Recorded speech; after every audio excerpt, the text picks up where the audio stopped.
would love to hear from you. I just think Cassie is one of the most fascinating, complicated characters. I mean, certainly that we see it at the festival this year. I would love Emerald and Carey if you could maybe talk a little bit about your creation of this character and Carey bringing her to life. Yeah, I think I was very conscious making this film that we see a lot of women in revenge thrillers who act in a way I don't recognise as a woman. And so I wanted to think about what I might do under these circumstances and it.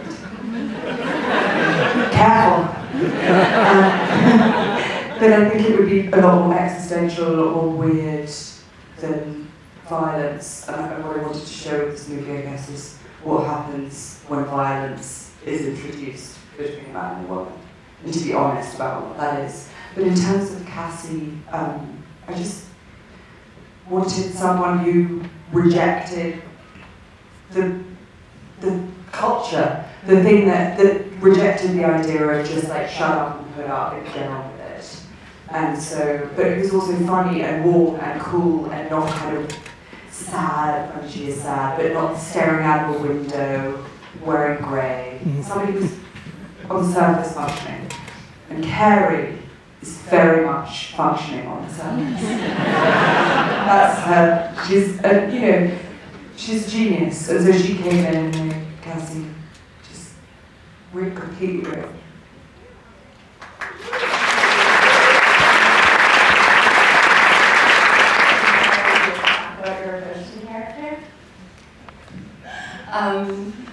Yeah, I suppose, I think you read so few brilliant scripts come along, but hardly any exceptional scripts come along. So reading this was just so thrilling, so exciting. And when I met Emerald and I kind of got a little insight into what her vision would be, I was just completely sort of in love with her. At all of the creation of Cassie, everything was on the page, and then everything else was just conversations with Emerald. She steered me in every direction and pushed me when I wanted to hold back. And so I think it was just everything was an ongoing conversation. Any questions? Yes, very fun. Yeah, a lot of the scenes of violence and victim blaming were like really triggering. Was that difficult filming any of that? This is a question about the scenes of violence and victim blaming, and if that was difficult for those scenes.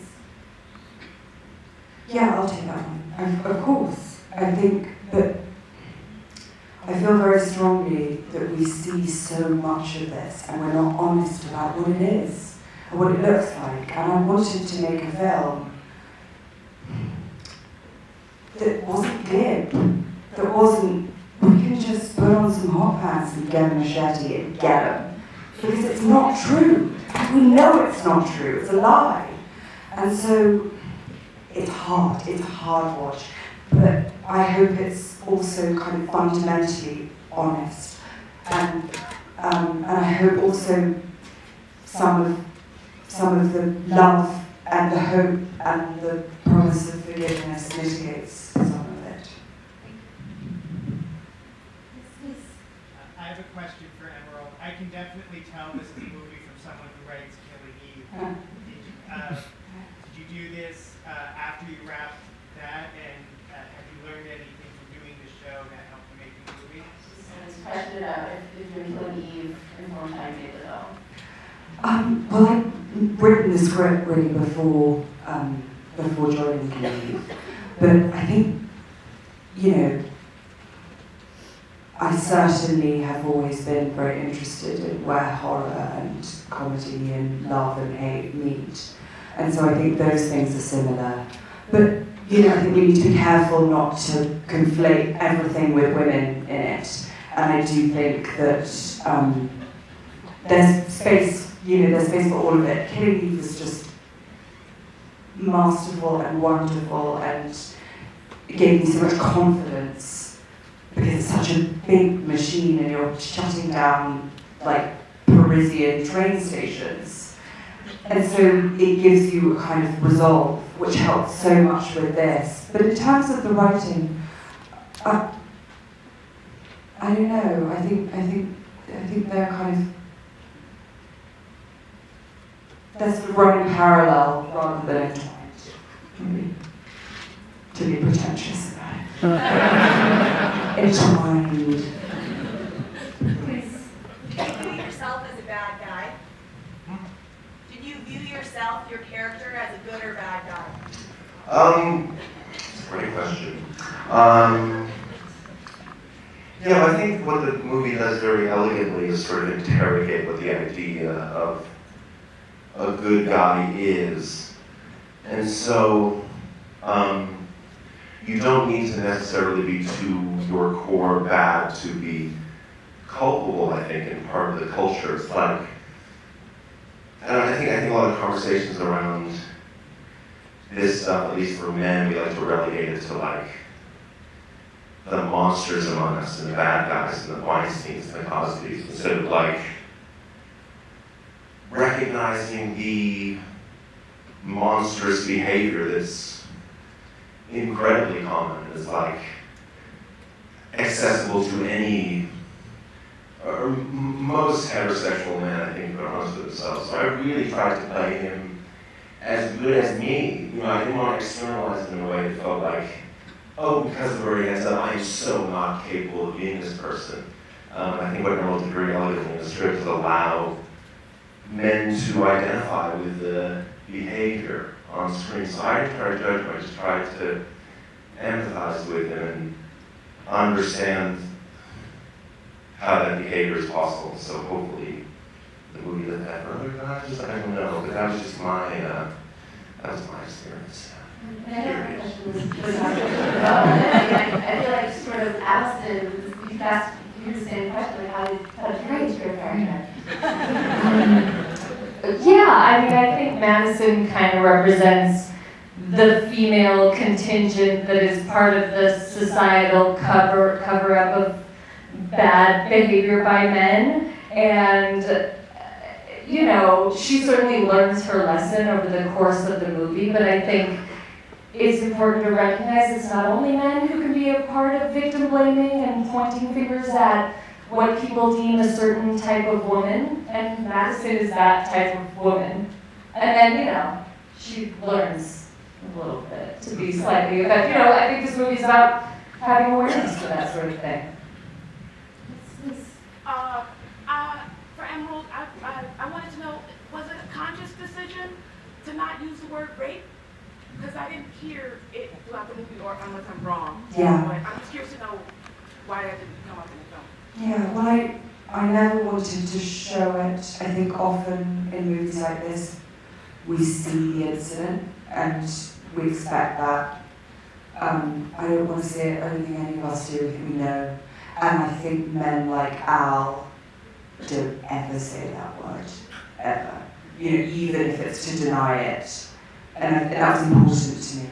Because we had takes where he did say it, but I didn't believe it. It's the reluctance to even like be in the same room as the R word, I think. Yeah. Hi. Yeah, I just wanted to say, as like a young college student myself, I'm like so painfully aware of how this situation is happening. And I was wondering, in the scene where Cassie's getting ready to go to the bachelor party and like putting on the lipstick and the outfit and everything, I was wondering if there was any influence drawn from the movie Miss 45 or any other movies or literary works. So yeah, this is a question specifically in the scene which is getting ready for the bachelor party, that if you had any particular references in particular cast about this 45. Well,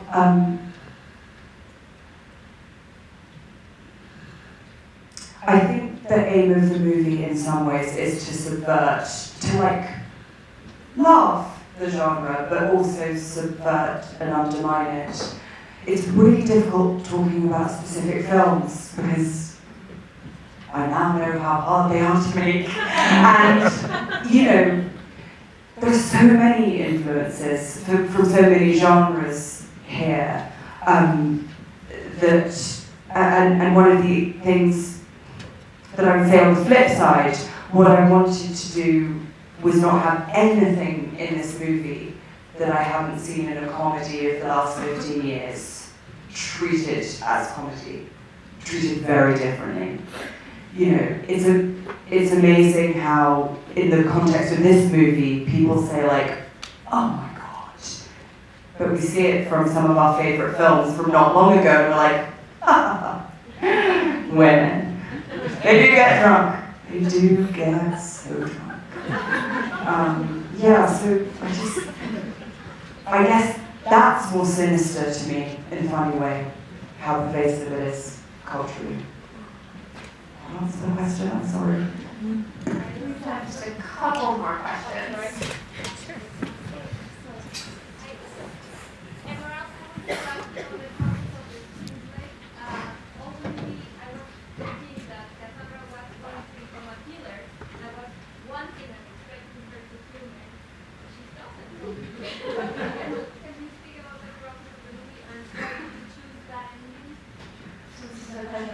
Writing the script, I guess you ever considered making Cassie a killer, and how you chose the ending? Well, I guess what I wanted to do was like look at catharsis and why things are cathartic. And what I didn't want to do was to make a movie that was a lie, which is that women can overpower a man twice their size. You know, statistically that's not true. It's also not common for women to resort to violence at all. So, you know, I needed to be honest, and when Cassie got into that room, it was important to me that the first time an instrument of violence was introduced, the truth happens, which is, I guess, you know, stand a chance. Because that to me feels like you don't leave a movie theatre and think, great, job done, good. You know, you leave it and think, oh God, I wish it was different. And that's, you know, that's what you want, I hope. But I should say at this point, it's difficult talking about the ending, talking about the character of Ryan without any spoilers, because of course it is important, certainly to me, but I guess you guys will understand. If you know, it's a very different experience. So I would be mindful and just ask that people are kind of, recognise that, and then if they will punish.